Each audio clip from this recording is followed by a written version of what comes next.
అదరగొట్టే కారం రంగు రుచి ఆచి కారం పొడి. సీఎం రేవంత్ రెడ్డి నేడు మంత్రులు పార్టీ ముఖ్య నేతలతో సమావేశం కానున్నట్లు తెలుస్తోంది. బీసీ రిజర్వేషన్ల జీవోపై హైకోర్టు స్టే విధించిన నేపథ్యంలో దీనిపై సుప్రీంకోర్టును ఆశ్రయించాలన్న నిర్ణయానికి సర్కార్ వచ్చినట్లు సమాచారం. ఈ క్రమంలోనే హైకోర్టు తుది తీర్పును అధ్యయనం చేసి న్యాయ నిపుణుల సూచన మేరకు తదుపరి కార్యాచరణపై నిర్ణయం తీసుకునే అవకాశం ఉంది. కొద్ది రోజుల క్రితం సుప్రీంకోర్టు ఇచ్చిన తీర్పు మేరకి ఏ నిర్ణయం తీసుకున్నట్టు సర్కార్ వాదనలు వినిపించాలనుకుంటోంది.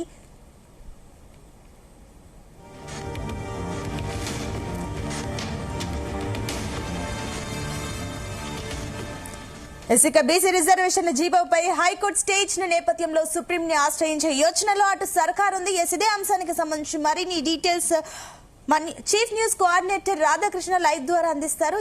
Radhakrishna, over to you. Good afternoon Sunitha.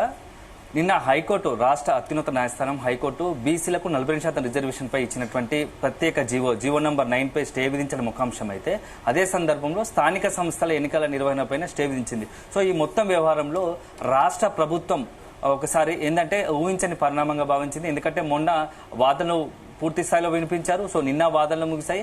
ఈ నేపథ్యంలో కాస్త కాంగ్రెస్ సర్కార్, రేవంత్ సర్కార్ ఏమనుకుందంటే మొన్నటి వాదనల నేపథ్యంలో ఎన్నికలకు ఇబ్బంది లేకపోవచ్చు, రాష్ట్ర అత్యున్నత న్యాయస్థానం కాస్త సానుకూలంగా స్పందించే అవకాశం ఉన్నట్టుగా కూడా మొన్న మొత్తం కూడా కొంత చర్చ జరిగింది. సో ఒక రకంగా ఆ ఎన్నికల ప్రక్రియ కూడా సజావుగా కొనసాగించేందుకు రాష్ట్ర ప్రధాన ఎన్నికల అధికారి రాష్ట్ర వ్యాప్తంగా అన్ని తెలంగాణకు సంబంధించినటువంటి అన్ని జిల్లాల కలెక్టర్లు కావచ్చు, ఎస్పీలతో మొత్తం సమావేశం నిర్వహించింది. సో ఒక రకంగా చూస్తుంటే ఎన్నికలకు లైన్ క్లియర్ అయింది. ప్రభుత్వం కూడా ఎన్నికలు నిర్వహించడానికి సిద్ధపడినట్టుగా తెలిసింది. కానీ నిన్న వాదనలో మాత్రం ఒక్కసారిగా పూర్తి స్థాయిలో సీన్ రివర్స్ అయింది.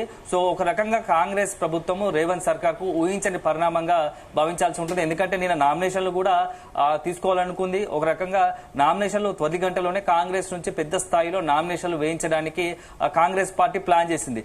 కానీ రాష్ట్ర సాయంత్రం ఏదైతే హైకోర్టు ఇచ్చిన తీర్పుతో ఒక్కసారిగా కాంగ్రెస్ శ్రేణులు అదేవిధంగా రేవంత్ సర్కార్ కాస్త డీలా పడ్డట్టుగా అనిపించింది. ఎందుకంటే ఎంతో మొదటి నుంచి కూడా బీసీలకు 40% రిజర్వేషన్ అమలు చేయాలనే అంశంలో చిత్తశుద్ధితో ఉన్నాము, కులగన్న చేపట్టాము. అనేక అంశాలు న్యాయపరంగా ఎలాంటి చిక్కులు రాకుండా అన్ని రకాల చర్యలు తీసుకున్నప్పటికీ అత్యున్నత న్యాయస్థానం తీసుకున్నటువంటి ఏదైతే తీర్పు ఉందో కాస్త బాధ కలిగించింది, ఆవేదన కలిగించింది. సో ఇంతటితో ఒకవైపు హైకోర్టు ఇచ్చిన తీర్పు నేపథ్యంలో ఎన్నికల సంఘం గత 29వ తేదీన ఇచ్చినటువంటి సెప్టెంబర్ 29 ఇచ్చిన షెడ్యూల్ ను రద్దు చేయడం కూడా జరిగింది. అదే సందర్భంలో మొత్తంగా కూడా రాష్ట్ర ప్రభుత్వం దీనికి సంబంధించి ముందు భవిష్యత్తులో ఎలా డీల్ చేయాలి, ఈ అంశాన్ని ఎలా ముందుకు వెళ్లాలనే దానిపైన కసరత్తు చేస్తున్నట్టుగా తెలుస్తోంది. ఒకవైపు ఎన్నికల ప్రక్రియ ఆగిపోయింది. బీసీలకు 42% అంశంలో బీసీల నుంచి కూడా కొంత వ్యతిరేకత కావచ్చు, కొంత ఆందోళన ఎదురైంది. కాంగ్రెస్ పార్టీకి సంబంధించి కాస్త పాజిటివ్ గా అనుకున్న నేపథ్యంలో ఒక్కసారిగా నిన్నటి ఊహించని పరిణామంతో బీసీలో తీవ్ర అసంతృప్తి వెగిలింది. నిన్న చూసిన పరిణామాల నేపథ్యంలో నిన్న ఏకంగా హైకోర్టు దగ్గరే కొంత బీసీ సంఘాలు ఆందోళన చేసిన పరిస్థితి ఉంది. ఈ నేపథ్యంలో ఇప్పుడు ఈ అంశాన్ని ఎలా డీల్ చేయాలనే దానిపైనే రేవంత్ సర్కార్ కాస్త మల్లగుల్లాలు పడుతున్నట్టుగా తెలుస్తోంది. అవకాశం ఉన్నట్టు మేరకు అందుబాటులో ఉన్నటువంటి సీనియర్ మంత్రులు కావచ్చు, అదేవిధంగా పార్టీకి సంబంధించినటువంటి కీలక నేతలు, అదేవిధంగా బీసీ సంఘాలు కావచ్చు, సీనియర్ న్యాయవాదులతో సీఎం రేవంత్ రెడ్డి ప్రత్యేకంగా భేటీ అయి చర్చించే అవకాశం ఉన్నట్టుగా తెలుస్తోంది. నెక్స్ట్ ఏం చేయాలి, సో న్యాయపరంగా దీన్ని ఎలా ఎదుర్కోవాలనే అంశం పైన కసరత్తు చేస్తున్నట్టుగా తెలుస్తోంది. దీంట్లో భాగంగానే కాంగ్రెస్ రాజ్యసభ సభ్యుడు అదేవిధంగా సుప్రీంకోర్టు సీనియర్ న్యాయవాది అయినటువంటి అభిషేక్ సింఘి మనుతో గంటల తరబడి ఫోన్లో చర్చించినట్టుగా తెలుస్తోంది. నెక్స్ట్ దీనిపైన ఎలా మూవ్ కావాలి, అయితే దీంట్లో పరంగానే ఒక అంశం తెరపైకి వచ్చినట్టుగా తెలుస్తోంది. దీంట్లో ప్రత్యేకంగా రాష్ట్ర ప్రభుత్వం ఇటీవల కాలంలో బీసీలకు సంబంధించి 42% సంబంధించినటువంటి 2 బిల్లులను ప్రవేశపెట్టింది. ఒకటి గత మార్చి బడ్జెట్ సమావేశంలో భాగంగా బీసీలకు 42% రిజర్వేషన్ అమలు చేయాలని చెప్పేసి ఒక బిల్లును ప్రవేశపెట్టి దానికి ఆమోదం ముద్ర వేసింది. సో దాన్ని గవర్నర్ పంపి కేంద్రం వద్ద ప్రస్తుతం పెండింగ్ ఉంది. సో దాదాపుగా సుమారు మార్చిలో ఆమోదం పొందినటువంటి బిల్లు ఇప్పటికీ పెండింగ్ లో ఉంది, కేంద్రం వద్ద పెండింగ్ లో ఉంటూ వస్తుంది. సో అదొక అంశాన్ని పరిగణలోకి తీసుకొని సుప్రీంకోర్టు వెళ్లాలనుకుంటే అదే సందర్భంలో ఆర్డినెన్స్ కావచ్చు, అదేవిధంగా ఆగస్టు సంబంధించి 30-31లో ప్రత్యేకంగా 50% రిజర్వేషన్ సంబంధించి సీలింగ్ ఉందో దానికి సంబంధించి అసెంబ్లీ ఆమోదం పొందింది. ఆ అంశాన్ని కూడా జోడిస్తూ మొత్తంగా 3 అంశాలను పరిగణన తీసుకొని సుప్రీంకు వెళ్ళాలి అనే ఒక ఆలోచనలో రాష్ట్ర ప్రభుత్వం ఉన్నట్టుగా తెలుస్తోంది. ఎందుకంటే గతంలో మనం చూసాము ఏప్రిల్ 8, 2020 కూడా ఇదే సందర్భంలో అనేకమైనటువంటి బిల్లులు సుమారుగా 10 ఇంపార్టెంట్ కీలక బిల్లులు కూడా గవర్నర్ వద్ద పెండింగ్ ఉంటూ వచ్చాయి. సో ఈ నేపథ్యంలో అక్కడ రాష్ట్ర ప్రభుత్వం సుప్రీంకోర్టు తలుపు తట్టింది. ఆ నేపథ్యంలో అక్కడ ఉన్నటువంటి పార్దివాలా అండ్ మహాదేవన్ అనేటువంటి ధర్మాసనము ఒక కీలకమైన సంచలనమైన తీర్పు ఇచ్చింది. ఎక్కడైనా సరే రాష్ట్ర ప్రభుత్వం రాష్ట్ర ప్రజల చేత ఎన్నుకోబడ్డటువంటి రాష్ట్ర ప్రభుత్వం అసెంబ్లీలో ఆమోదించిన బిల్లులను ఎక్కువ కాలం పాటు పెండింగ్ లో ఉంచడం సరైనది కాదు. సో నిర్ణీత గడువులోపే దానికి సంబంధించి ఒక ఆమోద ముద్ర వేయడం, లేకుంటే దానికి సంబంధించి అభ్యంతరాలు ఉంటే వెలిబుచ్చి ఆ బిల్లును తిరిగి పంపించేలాగా చేయాలి తప్ప గవర్నర్ వద్ద రాష్ట్రపతి వద్ద పెండింగ్ లో పెట్టడం సరైనది కాదు అని చెప్పేసి ఒక సంచలనం తీర్పిచ్చింది. ఆ నేపథ్యంలో కాస్త గవర్నర్ అదేవిధంగా రాష్ట్రపతికి ఈ మొత్తంగా కూడా ఇవి ఏదైతే సుప్రీం తీర్పిచ్చిందో ఇది ఖచ్చితంగా ఆ గవర్నర్ కు అదేవిధంగా రాష్ట్రపతికి కూడా వర్తిస్తుంది అని చెప్పేసి కూడా కొంత అప్పుడు సుప్రీంకోర్టు తీర్పిచ్చింది. ఇప్పుడు ఆ అంశాలను బేరీజ్ చేసుకుని ఆ అంశాలను పరిగణలో వేసుకుని సుప్రీంకోర్టు తలుపు తడితే ఎలా ఉంటుంది అని చెప్పేసి కూడా చర్చ జరుగుతోంది. ఈ నేపథ్యంలో తమిళనాడు ప్రభుత్వం ఎవరైతే తమిళనాడు తరపున సంబంధించి రాష్ట్ర ప్రభుత్వం తరపున వాదించిన న్యాయవాదులు ఉన్నారో ఆ న్యాయవాదులను కూడా సంప్రదింపులు చేస్తున్నట్టుగా తెలుస్తోంది.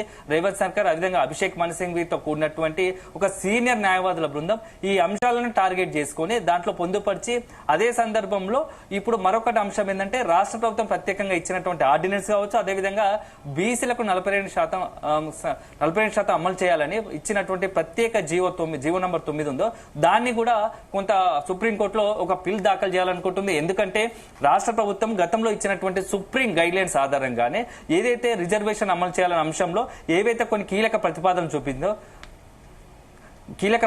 చెప్పిందో దానికి అనుగుణంగానే రాష్ట్ర ప్రభుత్వము ఈ అంశాలను అన్ని జోడించి కూడా సుప్రీంకోర్టులో పిల్ దాఖలు చేయాలనే యోచనలో ఉన్నట్టుగా తెలుస్తోంది. దాంట్లో భాగంగానే ముఖ్యంగా ఏదైతే రాష్ట్ర ప్రభుత్వం కులగణన చేపట్టడం, తర్వాత ఒకటి ఎంపెరికల్ డాటా కలెక్ట్ చేయడం, దానికి అనుగుణంగానే బీసీలకు సంబంధించి 42% రిజర్వేషన్ అమలు చేయాలని అసెంబ్లీలో బిల్లు పెట్టడం, ఎక్కడ కూడా సుప్రీంకోర్టు గైడ్ లైన్స్ కు విరుద్ధంగా రాష్ట్ర ప్రభుత్వం వెళ్లలేదు.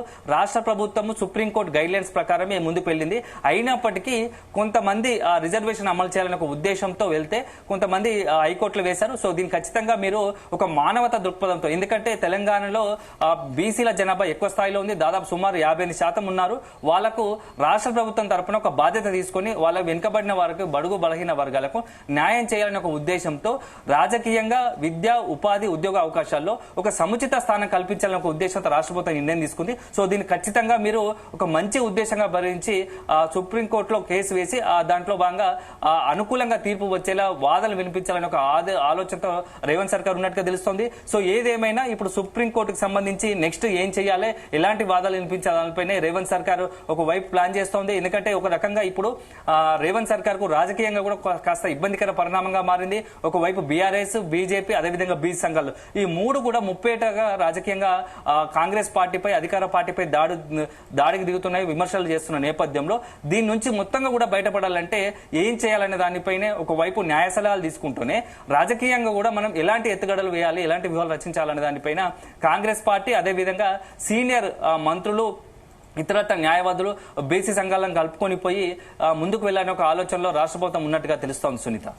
Right Radhakrishna, thank you.